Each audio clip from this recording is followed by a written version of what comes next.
Family and fellow soldiers, I'm the Professor, and this is the Moment of Truth. Now, before we dive into this morning's briefing, please allow me a moment to mention a couple of the other new voices of black media. The world is a big place and time is limited, so no one person or even group of people can cover all the news and events you may need to know, and fortunately, no one person or group has to. Now, you've often heard me mention names like TBA, Tariq, Your World, but there's others who I think you'd benefit from giving a listen to as well. Lisa Cabrera is a good one. I'm sure a number of you already know Sister Cabrera, or you've heard me mention her, but in case you're not familiar with her, her content is more than worth listening to. She posts videos on a broad range of topics. She's concise and to the point, so Lisa Cabrera comes highly recommended. Another person who also comes highly recommended is Tarian Rain. For those of you who have followed me over the years, you know Brother Tarian is one of our day one people. He's been down from the jump, solid as a rock and sharp as a blade, always some news item that you might have missed. If you like what it is you hear on my channel, then you'll like what he posts as well, so check him out. And finally, I like to mention Mad Black TV. This is Chris Crazyhouse. It's his news and politics channel. A lot of you know the name. Mad Black TV is right in line with the kind of content that you get here and from the other more well-known names of the new voices of black media. So that's one that I would also recommend to you to start watching if you don't already. And I'd also like to give mention to Vicky Dillard as well. She's very well known, and that's for a reason. Now, those of you who know me, you know that I don't give endorsements lightly. In fact, I don't give them at all. And that's because we've had a lot of fakers, frauds, and phonies who have tried to infiltrate these spaces.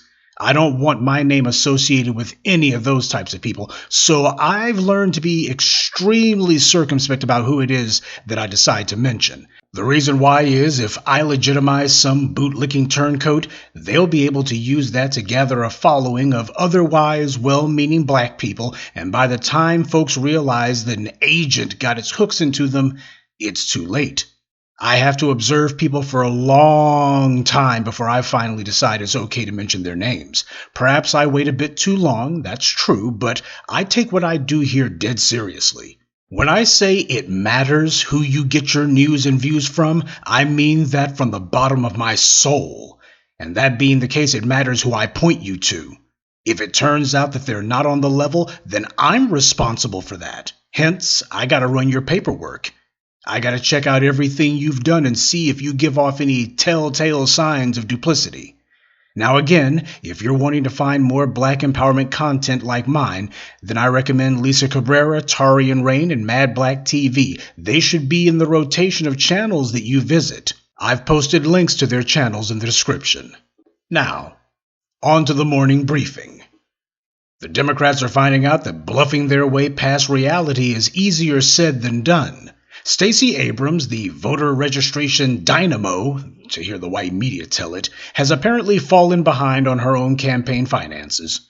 Word on the street is that she owes upwards of $1 million to her vendors. That figure of $1 million is quite ironic. I'll explain why later on. But Abrams raised something like $100 million for her second failed gubernatorial campaign. Though as the election got closer, apparently donations began to trail off because people could see that she was falling behind in the polls. She simply didn't have the support that she needed. Gee, can't imagine why that would have been.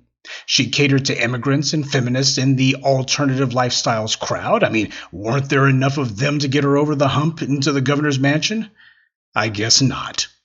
At this point, Georgia state officials are saying that they have never seen this kind of debt from a candidate before in the state's history. Yeah, Stacey Abrams went all in. She rolled the dice and came up snake eyes what happened there.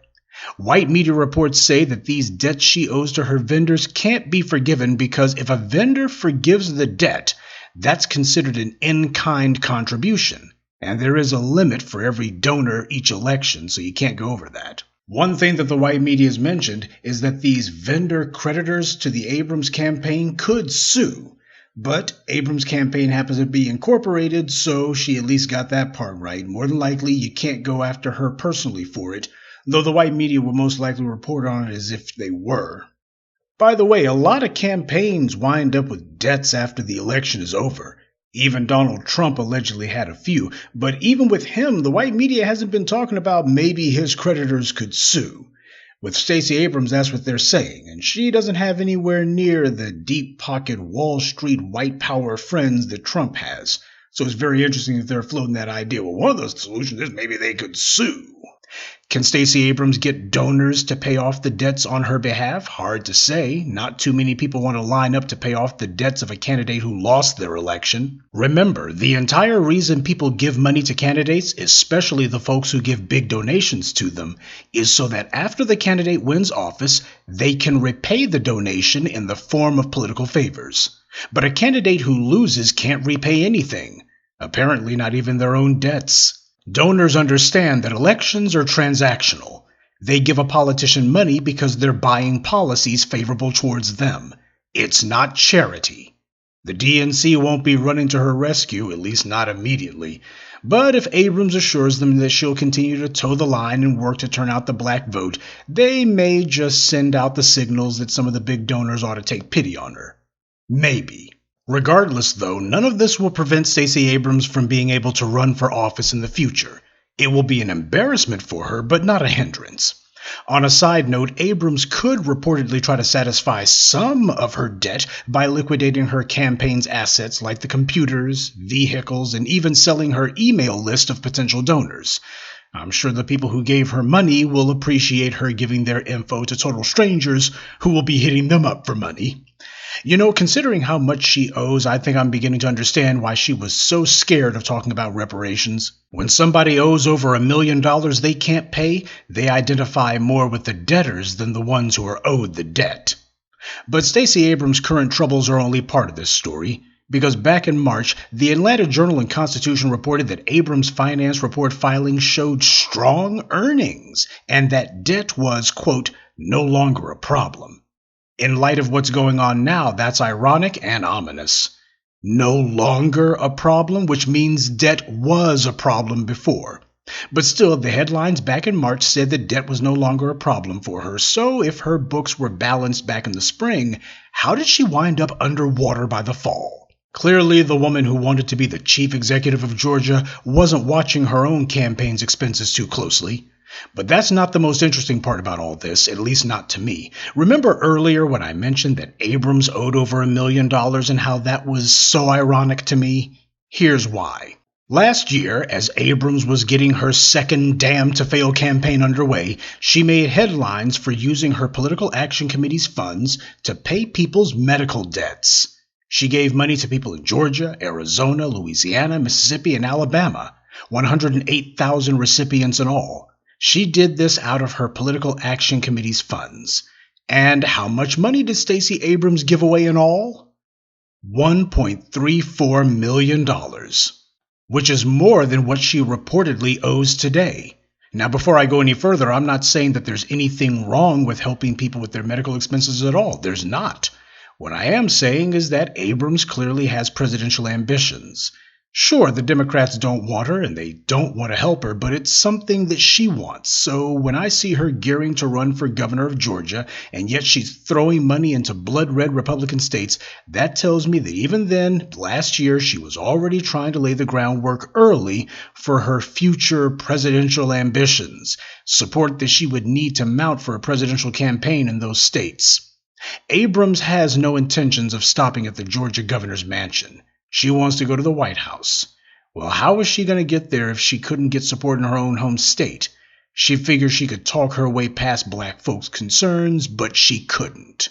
And while there's absolutely nothing wrong with paying medical debts for people who need it, the truth of the matter is that money could have gone to pay off the debts to her vendors instead. I guess sometimes you just can't win, especially when it comes to those Georgia gubernatorial elections. Her massive debt aside, I think we all know that this isn't going to stop Stacey Abrams from trying to win some sort of political office. She's like a bad penny. She just keeps turning up. Well, speaking of pennies, hopefully she's got a few lying around, because she'll need them to pay these bills that she owes. Good day, and be one. I'd like to take a moment to mention some of our contributors. Semesta Hobson, Asha Mawamba, Fresner Peralt, Josiah Starr, and Brandon Cherry. Salute to them and thank you to everyone for listening, liking, and sharing this message. Black empowerment only exists because of you.